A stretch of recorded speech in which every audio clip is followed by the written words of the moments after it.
Саламатсызбы? Биздин каналга катталып, акыркы жаңылыктардан кабардар болуңуздар. Борбор Азия өлкөлөрүн сынаган 30 жыл. Мындан 30 жыл илгери Советтер Союзунун курамындагы Борбор Азия республикалары көз карандысыздыгын жарыялашкан. Бири-бирине байланышы, катышы артып бараткан 5 өлкө быйыл эгемендик мааракесин катары менен белгилеп жатат. Каспий жээгиндеги түркмөндөрдүн керемет жайы Авазда мамлекет башчылары жайдары кол алышты. 6 августта постсоветтик Борбор Азиянын 5 лидери кезектеги жыйынга чогулду. Мындай жолугушууну уюштурууга 30 жылга жакын убакыт кетти. Казакстан, Кыргызстан, Тажикстан, Түркмөнстан жана Өзбекстан быйыл эгемендиктин 30 жылдыгын белгилеп жатат. 1991 жылы Советтер Союзунун курамынан чыккандан бери чөлкөмдүк карым-катыш мынчалык деңгээлге жете элек болчу. Аваздагы жолугушуу Борбор Азия лидерлеринин 3-чү саммит жыйын 2020 жылга белгиленген. Бирок пандемиянын айынан 1 жыл артка жылган. Буга чейин мындай жыйындар 2018 жылы Астанада, 2019 жылы Ташкентте өткөн. 5 өлкөнүн президенттери 20 жыл бою башка чет өлкөлүк жетекчилер катышкан каадалуу жыйындарга гана жолугушчу. Ушунун эле өзү ортолук мамиле 30 жыл ичинде кандай болгонун көрсөтүп турат. Советтер Союзунун күнү бүтүп ордуна күн корсуз мамлекеттер шериктештигине формалдуу жол ачылганын ырастаган Беловеж келишимине кол коюуга Борбор Азия республикаларынан бир да жетекчи катышкан эмес. Беловеж токоюна ал кездеги Казак СССРнин лидери Нурсултан Назарбаев чакырылып, бирок барган эмес. Казакстан СССР курамынан акыркы болуп чыккан Советтик республика өлкө эгемендигин Беловеж келишимине кол коюлгандан 8 күндөн кийин 1991 жылдын 16 декабрында жарыялаган. Казакстан, Кыргызстан, Тажикстан, Түркмөнстан менен Өзбекстандын жетекчилери 1991 жылы 13 декабрда Ашкабадта жолугушуп, КМШ катарына кирүүгө макул болушкан. Алардын андан башка амал аргасы деле жок болчу. Бул революция каармандары деле эмес, көз карандысыз болуу үчүн кан төккөндөр да дей албайсың.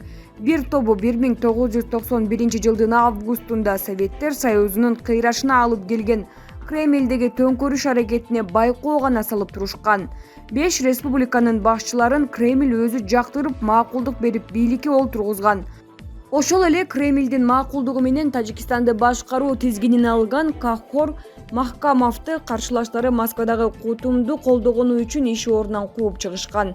Ашкабадтагы жолугушууга келген Рахмон Набиев республика эгемендик алгандан бери Тажикстандын 3-чү президенти. Совет бийлиги өкүм сүрүп турганда Кремлдин тилинен чыкпаган Борбор Азия лидерлеринин алдында чоң сыноо турган.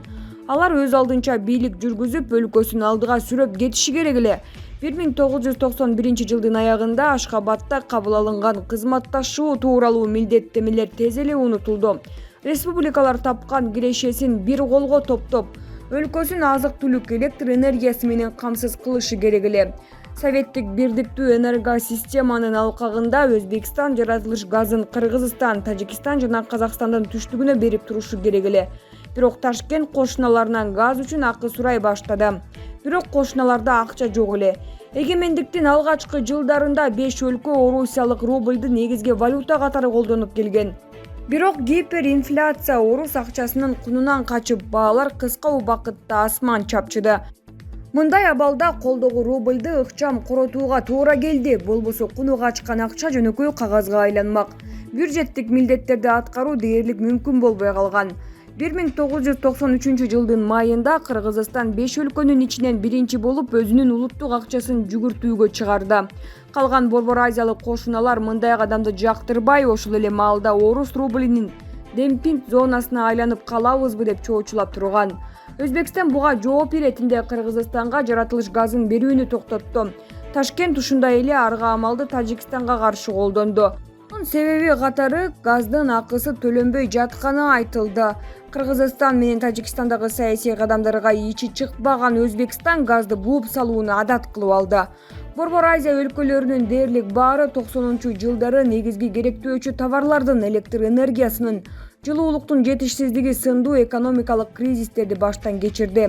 Кризистин айынан алар чет элдик инвесторлорду тартуу үчүн атаандаша баштады. Борбор Азия өлкөлөрүнүн баары колунда болгон продукциясын сатып, андан түшкөн кирешеге экономикасын көтөрүүгө үмүт кылып турган. 1992 жылдын жазында Тажикстанда жарандык уруш башталды. Чек арага байланыштуу алгачкы көйгөйлөр чыкты. Өзбекстан Тажикстан менен чек арасын чылк жаап, эч кимдин оюна келбеген кадамга барды. Көп өтпөй жанындагы башка коңшулары менен чек арасында текшерип өткөрүү пункттарын орнотту. Аны көргөн башка республикалар да ушундай кадамга барды. Муну менен ансыз да жарыбаган бюджетке оорчулугун салып, ортодо товарлардын өтүшү кыйындады. Эгемендиктин алгачкы жылдары кызматташуу аракеттери да жасалган. Орусиянын Тажикстанда түзгөн тынчтык орнотуу күчтөрүнүн катарына Казакстан, Кыргызстан менен Өзбекстан аскерлерин жөнөтүүгө макул болушкан. Алардын милдети Ооганстан менен чек араны коргоо болчу. Бул милдеттен бошогон Тажикстандын өкмөттүк күчтөрү ички душмандар менен күрөшө баштаган. 1994 жылы Казакстан, Кыргызстан жана Өзбекстан экономикалык биримдик түзгөн.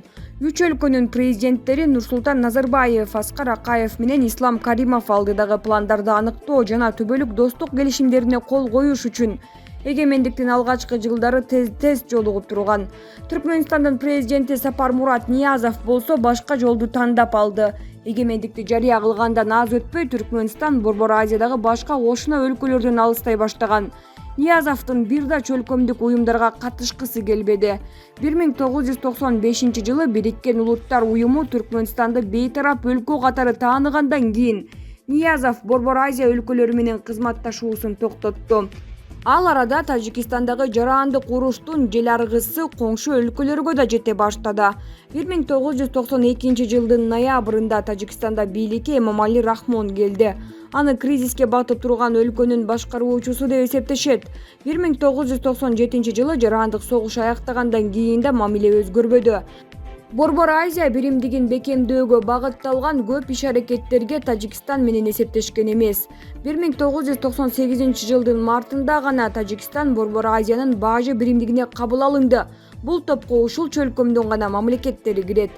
Кийинчерээк Кошмо Штаттар менен анын өнөктөштөрү Ооганстандагы террорчуларга каршы операция баштаганда Борбор Азиялык чакан уюмдар ШКУ жана ЖККнун көлөкөсүндө кала берди. Борбор Азиядагы биринчи террордук акт 1999 жылдын 19 февралында өттү. Ташкентте ири теракт болду. Ошол жылдын жайында Өзбекстан ислам кыймылынын жоочуларынын Кыргызстандын түштүгүндө пайда болушу Борбор Азия өлкөлөрүнүн ансыз да салкын мамилесин начарлатты.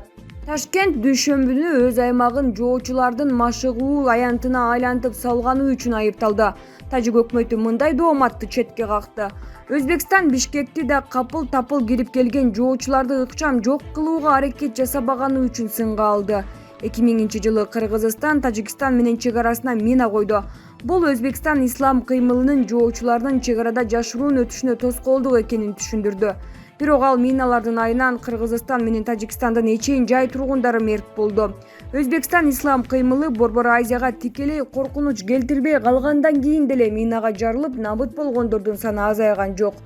1998 жылдын ноябрында Тажик бийлиги Өзбекстанды Тажикстандын түндүгүндө мамлекеттик төңкөрүш кылууга аракетин колдогону үчүн айыптады. Түркмөнстан 2002 жылдын ноябрында президент Ниязовго ыктымал кол салуу боюнча Өзбекстан дарегине кылапат айткан жок, бирок түркмөн коопсуздук күчтөрү Өзбекстандын Ашхабаддагы элчилигин тинтип, бир айдан кийин ошол кездеги өзбек элчиси Абдурашид Кадыровду өлкөгө экинчи киргиз кылып чыгарып жиберген.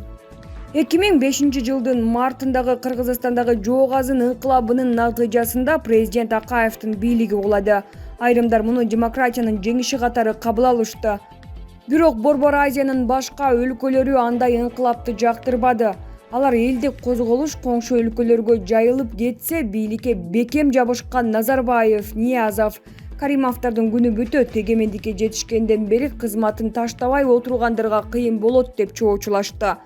Кыргызстандагы кийинки президенттердин 2010 жылы жана 2020 жылы күч менен алмаштырылышы да Борбор Азиялык лидерлердин кооптонуусун жаратты. Сүрмө топту бийликти ал 2 саатта алмаштыруусу өлкөгө туруксуздукту алып келери, башкаларга жаман өрнөк болоору чоочулатты. Эгемендикти жарыя кылгандан кийин 20 жылда Борбор Азия өлкөлөрү бири экинчисинен кескин айырмаланган мамлекеттер болушту.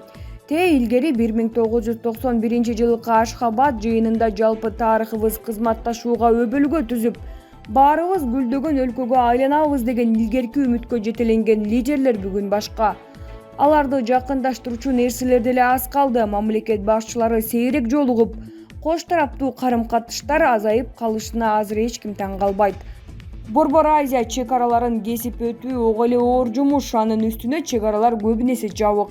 2016-жылдын жайы аяктап бараткан чакта Өзбекстан президенти Каримов акка моюн сунгандан кийин өлкөлөр ортосундагы мамиле жакшыра баштады. Каримов Борбор Азия лидерлерин жактырчу эмес. Ар кыл учурларда анын микрофон алдындагы кычкыл сөздөрү Назарбаев, Акаев, Рахмон Ниязовду же Алмазбек Атамбаевди чымчып өтүүгө гана багытталгандай таасир калтырчу. Алмазбек Атамбаев Кыргызстанды 2011-жылдын 2017-жылга чейин башкарды. Каримовдун ордун баскан Шавкат Мирзиёев буга чейин убада кылган реформаларынын көбүн жасай элек. А бирок Өзбекстандын коңшулар менен мамилесин жакшыртуу убадасын жакшы аткарууда. Борбор Азиянын жакындагы саммити бул өлкөлөр кызматташууну жолго коюуга мүмкүндүгү бардыгын көрсөттү.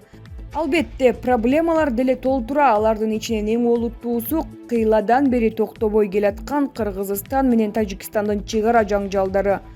Чек аранын айынан апрелдин соңунда эки өлкө куралдуу кагылышка барганына карабай, мамлекет башчылары Аваздагы жолугушууга келишти.